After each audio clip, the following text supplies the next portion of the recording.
Welcome to iDream media. So జనరల్‌గా మనం వింటూ ఉంటాం కదా! బ్లడ్‌లో ఇన్ఫెక్షన్ వచ్చింది అని. అసలు ఏంటిది? బ్లడ్‌లో ఇన్ఫెక్షన్ అనేది ఎందుకొస్తది? వస్తే ఎలాంటి లక్షణాలు కనిపిస్తాయి? జాగ్రత్తలు ఏం తీసుకోవాలి?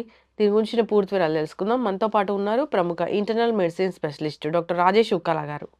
డాక్టర్ గారు నమస్తే అండి. నమస్తే మా.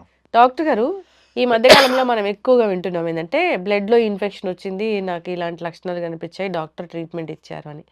ఈ ఇన్ఫెక్షన్ ఎందుకొస్తది బ్లడ్‌లో అసలు?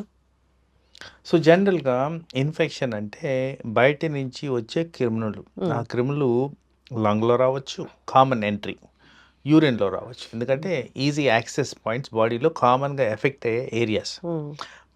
మనకి దెబ్బ తాకింది, ఎక్కడన్నా రోడ్డు మీద పడ్డాము, అక్కడ మైక్రో ఆర్గానిజమ్స్ చాలా ఎక్కువ ఉంటాయి. అంటే బ్యాక్టీరియా ఎక్కువ ఉంటుంది బయట. హ్మ్. రోడ్డు మీద అంతా మురికి మురికి ఉంటుంది అవును. కాబట్టి దానిలోంచి ఈజీగా మనకి ఇన్ఫెక్షన్ అనేది వస్తది. హ్మ్. ఒక హైజీనిక్ ప్లేస్ కాకుండా ఏరియాలో ఫుడ్ తిన్నాం. హుహు. అంటే సరిగ్గా పెట్టని, అంటే సరిగ్గా స్టోర్ చేయింది ఫ్రెష్ కాని ఫుడ్ తిన్నాం. ఆ ఫుడ్ తిన్నప్పుడు కూడా పేగుకు సంబంధించిన ఇన్ఫెక్షన్ వచ్చేదని కాదు. అంటే ఇక్కడంతా ఏంటంటే ఎక్కడైతే ఇట్లాంటి క్రిములు ఎక్కువగా ఉంటాయో హ్మ్. బ్యాక్టీరియా కానీ, వైరస్ కానీ, అది ఈజీగా బాడీలో ఎంటర్ అయ్యి అక్కడ ప్రాబ్లం క్రియేట్ చేయడం మొదలుపెడతది. హ్మ్. అయితే తిన్న ప్రతిసారి వస్తదా? రాదండి. ఆ క్వాంటిటీ ఎంత బాడీలోకి ఎంటర్ అవుతుంది, ఎంత శాతం ఎంటర్ అవుతుందో కాకుండా బాడీలో ఆ పర్సన్‌కి ఎంత స్ట్రెంత్ ఉంది. హ్మ్. ఇప్పుడు ఆల్మోస్ట్ మనం డైలీ తిరుగుతూనే ఉంటాం. కానీ ప్రతిసారి మనకి ఇన్ఫెక్షన్ రాదు. ఎక్కడో వీక్ పాయింట్ తగిలినప్పుడే ఆర్ స్ట్రాంగ్ వైరస్ తగిలినప్పుడే, స్ట్రాంగ్ బ్యాక్టీరియా తగిలినప్పుడే ఇలాంటివి జరుగుతూ ఉంటాయి. ఇన్ఫెక్షను డైరెక్ట్ ఎంట్రీ కావడం అంటే బాడీలో ఇట్లా స్కిన్ మీద నుంచి వచ్చేయడం అనేది ఉండదు. గాలి తీసుకోవడము, నోట్లోకి ఆహారం తీసుకోవడము, హ్మ్. ఇంకో వేరే విధంగాను ఇలా కామన్‌గా బాడీలోకి ఇన్ఫెక్షన్ ఎంటర్ హ్మ్. అవుద్ది. బాడీలో ఉన్న ఆర్మీ ఏదైతే వైట్ సెల్స్ అంటామో హ్మ్. అవి ఈజీగా కొన్ని ఫైట్ చేసి ఆపేయగలుగుతాయి. హ్మ్. ఎక్కడైతే వైట్ సెల్స్ ఫెయిల్ అవుతాయో అప్పుడు ఇన్ఫెక్షన్ బాగా ముదిరి ఫీవర్ రూపంలో ప్రెజెంట్ అవ్వడం, హ్మ్. పేషెంట్‌కి వేరే రకాల సింప్టమ్స్ కనపడడం, హ్మ్. హాస్పిటలైజేషన్ అవ్వడం అనేది జరుగుద్ది. ఇప్పుడు బ్లడ్‌లో ఇన్ఫెక్షన్ వచ్చింది అంటే వైట్ బ్లడ్ సెల్స్ అనేవి అంటే ఉండడానికన్నా ఎక్కువగా కనిపిస్తూ ఉంటాయా? వైరల్ ఇన్ఫెక్షన్స్‌లో తెల్ల కణాలు తగ్గిపోతాయి. హ్మ్. వేరేస్ బ్యాక్టీరియల్ ఇన్ఫెక్షన్స్‌లో తెల్ల కణాలు పెరుగుతాయి. హ్మ్. సో, వచ్చిన ఇన్ఫెక్షన్ బట్టి మనకది పెరుగుతుందా, తరుగుతుందా అనేది హ్మ్. ఏర్పడుతది. This is general. హ్మ్. ప్రతి దగ్గర ఇది అప్లై అవుద్దంటే అలా కాదు. హ్మ్. కొన్ని కండిషన్స్ ఫర్ ఎగ్జాంపుల్ టైఫాయిడ్‌లో తెల్ల కణాలు పెద్ద పెరగవు. హ్మ్. సో, ఇన్ఫెక్షన్ బట్టి కూడా వేరియబిలిటీ అనేది ఉంటది. హ్మ్. బట్ ఇన్ జనరల్ ఇది ఈ ప్రక్రియ. ఎక్కడైతే తెల్ల కణాలు బాగా ఎక్కువ ఉంటాయో అది బ్యాక్టీరియల్ ఇన్ఫెక్షన్స్. ఎక్కడైతే తెల్ల కణాలు తక్కువ ఉంటాయో అక్కడ వైరల్ ఇన్ఫెక్షన్ గురించి ఆలోచించాల్సిన అవసరం ఉంటుంది. హుహు.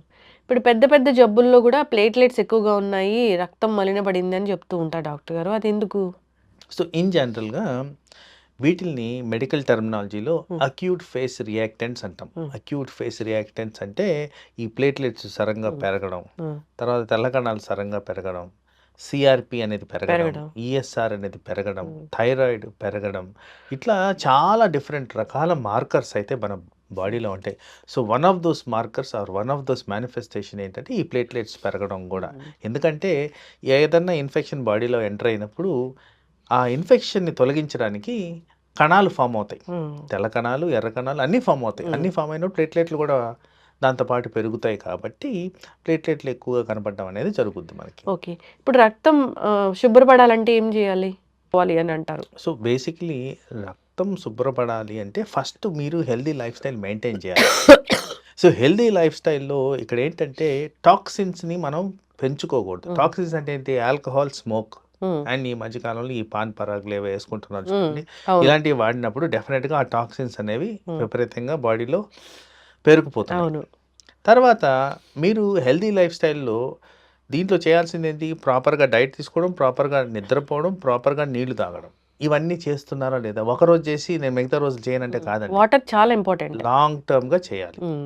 యెస్. వాటర్ చాలా క్రూషియల్. Very, very important. ఈ సర్క్యులేషన్‌ని మెయింటైన్ చేస్తది కాబట్టి, తద్వారా ఈ కిడ్నీలు, లివర్ ద్వారా ఫిల్ట్రేషన్ జరుగుద్ది కాబట్టి, ఇది చాలా ఇంపార్టెంట్ రోల్ ప్లే చేస్తది మనకి. హ్మ్. అసలు ఎన్ని లీటర్స్ ఆఫ్ రక్తం ఉండాలి మనకి? సో, ఐడియల్‌గా బాడీలో అరౌండ్ 6 లీటర్స్ ఆఫ్ బ్లడ్ అనేది ఉంటదండి. హ్మ్. ఈ హిమోగ్లోబిన్ పర్సెంటేజి అదంతా? హిమోగ్లోబిన్ పర్సెంటేజ్ అనేది నార్మల్ రేంజ్ గురించి హ్మ్. మాట్లాడదాం. హ్మ్. పర్టిక్యులర్‌గా విమెన్లో Hmm. Around 12-14, Hmm. మెన్లో Hmm. కొద్దిగా ఎక్కువ 13-15 అలా ఉండడం జరుగుద్ది. Hmm. బట్ ఆ రేంజెస్ అనేవి Hmm. కామన్గా అరౌండ్ 12-14 అనేవి మెయింటైన్ చేస్తారు. హిమోగ్లోబిన్ చాలా మందిలో తక్కువగా ఉంటుంది డాక్టర్ గారు. మంచి ఫుడ్ తిన్నా గాని తక్కువగా ఉంటుందని చెప్తూ ఉన్నారు. పర్టిక్యులర్గా విమెన్లో బికాస్ ఆఫ్ మెన్స్ట్రల్ లాస్ వల్ల Hmm. వాళ్ళకి ఐరన్ డెఫిషియన్సీ రావడం, అది సరిగ్గా రీప్లేస్ కాకపోవడం, Hmm. విమెన్లో వివిధ కారణాలుగా సరిగ్గా ఆహారం తీసుకోకపోవడం, ఉన్న ఐటమ్స్ కూడా ఐరన్ డెఫిషియెంట్గా ఉండడం, వీటి కారణంగా రక్తహీనత అనేది చాలా ఫ్రీక్వెంట్గా గమనిస్తూ ఉంటాం. Hmm. మెన్లో అంత తక్కువగా హిమోగ్లోబిన్ ఉండడం అనేది మేము సాధారణంగా లాస్ గమనించాం. ఉండదు. Hmm. బట్ అలా గమనించినప్పుడు తీవ్రంగా ఇన్వెస్టిగేషన్స్ కూడా చేయడం జరుగుతుంది. Hmm. ఎందుకంటే మెన్లో కానీ బ్లడ్ లాస్ కానీ ఉందంటే ఎక్కడి నుంచో మేజర్గానే Hmm. ప్రాబ్లం వస్తుంది అనేది మనం పసిగట్టాల్సిన అవసరం ఉంటుంది. ఇప్పుడు హిమోగ్లోబిన్ తక్కువగా ఉంది అంటే ఐరన్ డెఫిషియన్సీ ఉందన్నప్పుడు ఇన్ఫ్యూషన్ వరకు వెళ్ళాలా? లేదంటే సప్లిమెంట్స్‌తో సరిపోతుందా? ఇక్కడ ఏంటంటే ఫస్ట్ ఆల్వేస్ న్యాచురల్ పద్ధతుల్లో మనం తగ్గించుకోవాల్సిన అవసరం ఉంటుంది. సో ఐడెంటిటీ ఫస్ట్ ఆ ప్రాబ్లం ఎక్కడి నుంచి ఆరిజినేట్ అవుతుంది. నేను అన్నాను మెన్స్ట్రల్ లాస్ అని. మెన్స్ట్రల్ లాస్ ఎక్కువగా ఉందా, అబ్నార్మల్గా ఉందా అనేది ఒకసారి చూసుకోవాలి. తర్వాత ఆ లాస్ ఎందుకు వస్తుంది, హ్మ్. తర్వాత ఏ విధమైన లాస్, మీరు అన్నట్టు ఐరన్ ఒకటే కాదు, అక్కడ వేరే పోషకాహారాలు కూడా కావాల్సి వస్తుంది. సో ఐరన్ కాకుండా వైటమిన్ B12, వైటమిన్ ఫోలేట్ ఇట్లాంటివన్నీ కూడా మనకి అక్కడ అవసరం. సో అవన్నీ ఎలా ఉన్నాయి, హ్మ్. తర్వాత జనరల్గా ఈ ఐరన్ ట్యాబ్లెట్స్ తట్టుకోవడం చాలామందికి ప్రాబ్లం. ఎందుకంటే దానివల్ల గ్యాస్ట్రిక్ ప్రాబ్లం రావడం, కాన్‌స్టిపేషన్ వస్తదంటారు. కాన్స్టిపేషన్ వస్తుంది, లూజ్ మోషన్ వస్తుంది, మెటాలిక్ టేస్ట్ వస్తుంది, విపరీతమైన వామిటింగ్ సెన్సేషన్ వస్తుంది. ఇలాంటి చాలా రకాలుగా ప్రజెంట్ అవుద్ది. చాలా మందికి కూడా ఇది చాలా ప్రాబ్లమాటిక్ థింగ్. అందులో ఇది ఒకరోజు వేసుకుంటే తగ్గేది కాదు, 2-3 నెలలు వేసుకోవాలి. అలా మెయింటైన్ చేయడం కష్టమైనప్పుడు, విపరీతమైన రక్తహీనత ఉన్నప్పుడు అప్పుడు ఇంజెక్షన్స్ అనేవి కన్సిడరేషన్లోకి వస్తాయి. ఎందుకంటే ఇంజెక్షన్ చాలా ఎక్స్పెన్సివ్ ఉంది at this point of time. So అందరికీ అఫోర్డబిలిటీ రేంజ్లో ఉండదు కాబట్టి ఐడియల్గా న్యాచురల్ పద్ధతులు ట్యాబ్లెట్స్తోనే నివారించడానికి ట్రై చేస్తాం. ఎక్కువగా చూస్తూ ఉంటారా డాక్టర్ గారు ఐరన్ డెఫిషియన్సీ? చాలా ఫ్రీక్వెంట్గా చూస్తుంటాం, very very frequent, particularly women. D vitamin deficiency కూడా ఇబ్బంది పెడుతుంది. ఓయా అంటే పోషక ఆహారాలు అనేవి మనం తినే ఆహారం నుంచి రావట్లేదు, ఇది ఎస్టాబ్లిష్డ్ ఫ్యాక్ట్. సో అందరికి అర్థం కావాల్సింది అంటే న్యాచురల్ పద్ధతులు తగ్గించాలంటే ఎన్రిచ్డ్ ఆర్ ఫోర్టిఫైడ్ ఫుడ్ తింటే కానీ మీకు అవ్వదు. అవును. అలాంటివి చేస్తేనే వస్తుంది. కానీ మీరేదో క్యారెట్ బీట్రూట్ తినేసి మొత్తం నార్మలైజ్ చేద్దామంటే అది రోజు ఏబీసీ జ్యూస్ తాగితే మంచిది చెప్పుకోవడానికి బాగుంటుంది. ప్రాక్టికాలిటీగా చూడాలి, నిజంగా ఎంతమందికి ఇది కరెక్ట్ అవుతుంది అన్నది కూడా కొద్దిగా అనలిటికల్గా చూసుకోవాలి. ఎస్, చక్కగా చెప్పారు డాక్టర్ గారు. ఏదేమైనా కానీ బ్లడ్లో ఇన్ఫెక్షన్ వచ్చిందంటే బాగా దురదలు వస్తుంటాయి, లేదా ఫ్రీక్వెంట్గా ఫీవర్ వస్తుంటుంది, ఇలా చెప్తూ ఉంటారు. ఒకసారి ఏదైనా ఇబ్బంది అనిపించింది అన్నప్పుడు డాక్టర్ని సంప్రదిస్తే అసలు ఏంటి అనేది వాళ్ళు చెక్ చేస్తారు. రక్తం శుభ్రపడాలి అనేది ఈ మధ్యకాలంలో ఎక్కువగా ఆ జ్యూస్లు ఈ జ్యూస్లు తాగుతూ ఉన్నారు. అలా కాదు, అసలు వాళ్ళు ఏం చెప్తారు దాన్ని బట్టి మనం ఎలాంటి ఆహార నియమాలు పాటించాలనేది మనం గమనిస్తూ ఉండాలి, ఫాలో అవుతూ ఉండాలి. చక్కటి ఇన్ఫర్మేషన్ డాక్టర్ గారు, ధన్యవాదాలు. నమస్తే. Sir, one life lesson what medicine has taught you. Whatever you can do without expecting.